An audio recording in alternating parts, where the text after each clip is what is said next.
বিএনপির ৬৩টি খালি আসনে যারা মনোনয়ন পেতে পারেন। আগামী জাতীয় সংসদ নির্বাচনকে সামনে রেখে ৩০০টি আসনের মধ্যে ২৩৭টিতে নিজেদের প্রাথমিক প্রার্থী তালিকা ঘোষণা করেছে বিএনপি। তবে এখনো ৬৩টি আসনে প্রার্থী চূড়ান্ত হয়নি।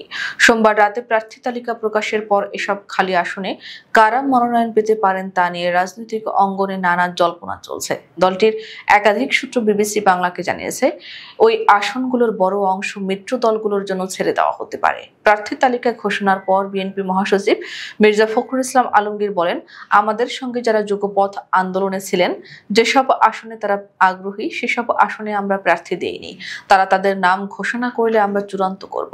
তবে ফাঁকা আসনগুলোতে সবাই যে জোটের প্রার্থী হবেন তা নিশ্চিত নয়। তবে কিছু আসনে শরিক দলের প্রার্থীরা বিএনপির গ্রিন সিগন্যাল পেয়ে ইতিমধ্যে মাঠে প্রচারণারও শুরু করেছেন।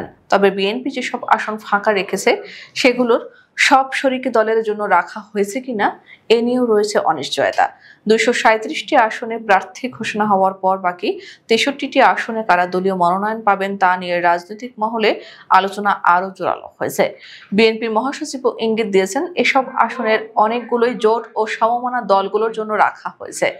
২০২২ সাল থেকে বিএনপির সঙ্গে যুগপথ আন্দোলনে থাকা বাম ধারার ৬ দলীয় জোট গণতন্ত্র মঞ্চের কয়েকটি দল ও বিএনপির সঙ্গে জোটবদ্ধভাবে নির্বাচনে অংশ নেবে বলে তাদের নেতারা জানিয়েছেন।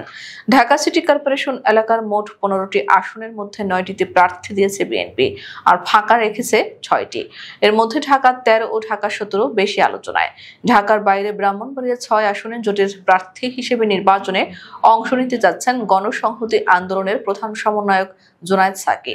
তিনি জানিয়েছেন, আমি ব্রাহ্মণবাড়িয়া থেকে নির্বাচন করব, এটি এখন পর্যন্ত চূড়ান্ত।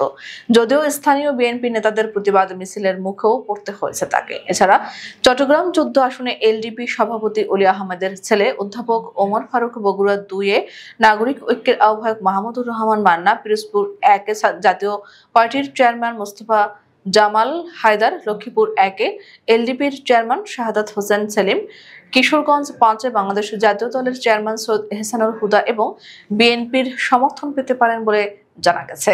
এইসব আসনেও বিএনপি এখনো প্রার্থী ঘোষণা করেনি। বিএনপি ও শরিক দলগুলোর নেতারা জানাচ্ছেন, যেসব আসনে প্রার্থী ঘোষণা হয়নি তার বেশিরভাগই মূলত জোটের জন্য ফাঁকা রাখা হয়েছে। গণ অধিকার পরিষদ ২০২২ সাল থেকে বিএনপির যুগপথ আন্দোলনে যুক্ত ছিল। দলটির সভাপতি নুরুল হক নূর পটুয়াখালী ৩ আসনে এবং সাধারণ সম্পাদক রাশেদ খান ঝিনাইদহ ২ আসনে প্রচারণা চালাচ্ছেন। বিএনপি এসব আসনে এখনো কাউকে মনোনয়ন দেয়নি। তবে জোট হবে কিনা সেটি এখনো অনিশ্চিত। রাশেদ খান জানান, প্রাথমিক আলোচনা হলেও আসন নিয়ে এখনো সিদ্ধান্ত হয়নি। ঢাকা ৭ আসনও আলোচনায়। খেলাফত মজলিসের আমির মামুনুল হক আগে থেকেই এখানে নির্বাচন করার প্রস্তুতি নিচ্ছিলেন। এবার বিএনপির ফাঁকা রাখা আসনের তালিকায় এই আসনটিও আছে। তবে তিনি শেষ পর্যন্ত বিএনপির জোটে থাকবেন নাকি অন্য জোটে যাবেন তা পরিষ্কার নয়। একইভাবে বিপ্লবী ওয়ার্কার্স পার্টির সাধারণ সম্পাদক সাইফুল হক ঢাকা ৮ আসনের নির্বাচন করতে ইচ্ছুক হলেও ওই আসনে বিএনপি মনোনয়ন দিয়েছে স্থায়ী কমিটির সদস্য মির্জা আব্বাসকে। তিনি বিকল্প হিসেবে ঢাকা ১২ আসন বিবেচনার কথা বলেছেন।